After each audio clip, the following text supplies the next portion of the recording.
This is a movie review, and it's the 2019 movie Blinded by the Light. It's directed by Gurinder Chadha, and its cast include Nell Williams as Elisa, Hayley Atwell as the teacher Miss Clegg, Aaron Pagura plays Roops. The main character, the lead role, is Vivel Kaura, who plays Javid, and his father, his father Malik, is played by Govinda Gur, and his mother Noor is played by Meera Ganatri. His close friend Alan is played by Scott Fallon, and Matt, another friend, Dean Charles Chapman. There are also a neighbour, Mr. Evans, a neighbour of the Malik family. He's played by David Heyman. So what have we got here? Well, this is a musical movie, drama, but basically, if you're not into the music of the legendary Bruce Springsteen, then you're going to be disappointed with this movie. Let's try and create the setting. The film opens, the first frame has a quote, "Talk about a dream, time to make it real," which is a lyric taken from the Bruce Springsteen song Badlands from the album Darkness on the Edge of Town, which was released in 1978.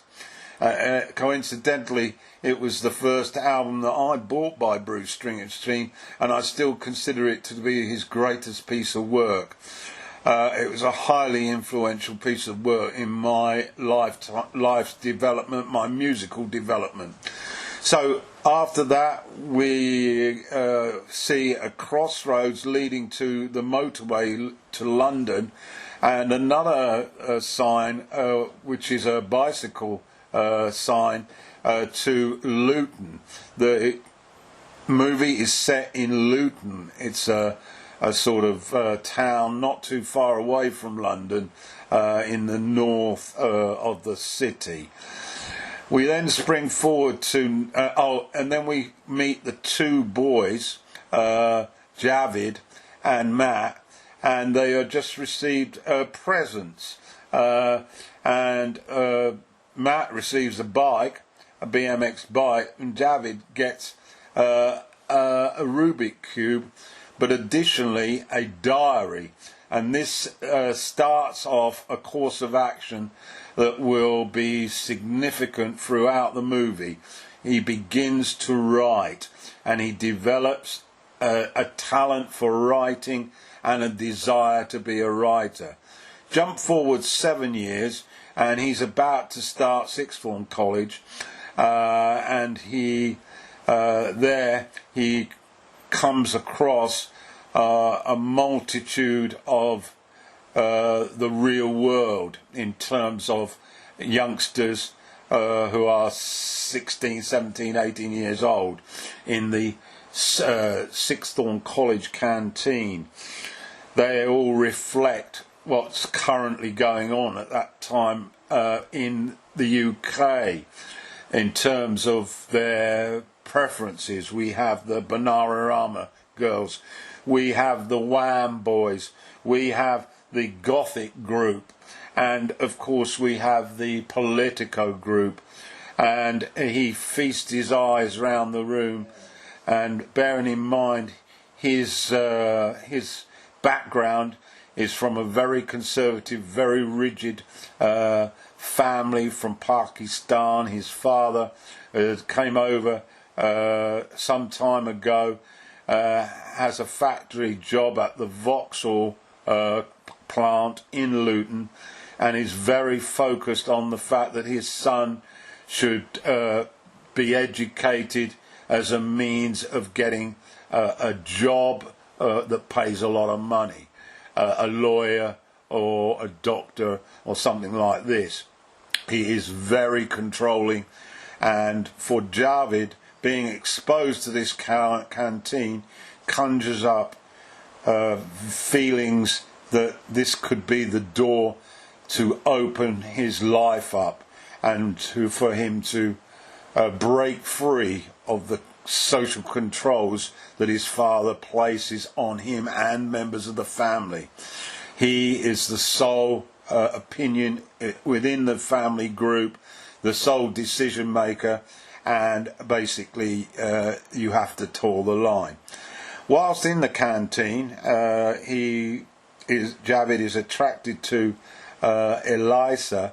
Elisa is a young woman who is, to say the least, quite politically active, is very much involved in the anti-apartheid group at that age, and is a very much an open-minded, free-spirited type of lass, extremely attractive. He also meets Roops. Roops is from his neck of the woods, certainly South Asian, and Roops sits down next to Javid at a table in the canteen, and they start their friendship, and within a short period of time Javid is in receipt of 2 cassettes, both adorned by the boss, the legend Bruce Springsteen. The 2 cassettes that Roops lends Javid are Darkness on the Edge of Town and Born in the USA. And basically Roops' message is, go and listen to these and they will change your life. And the movie then moves on from there.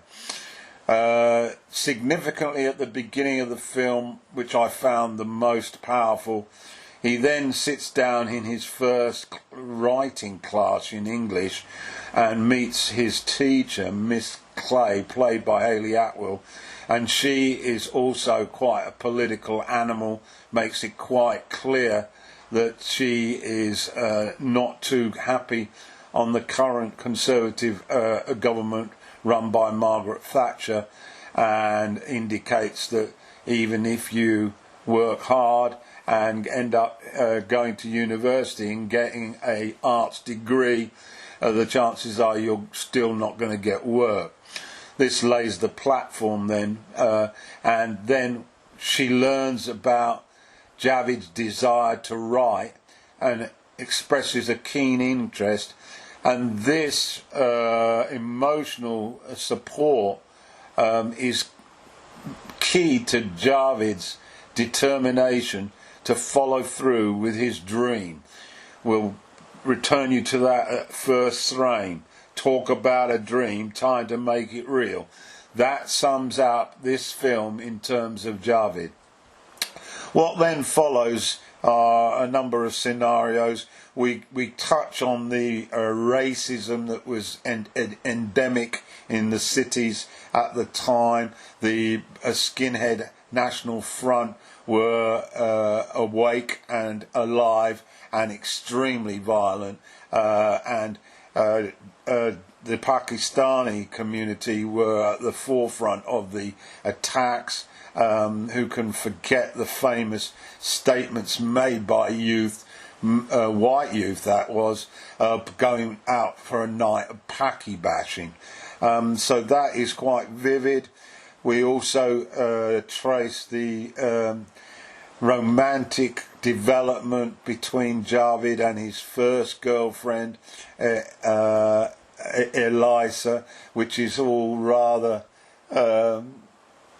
cute.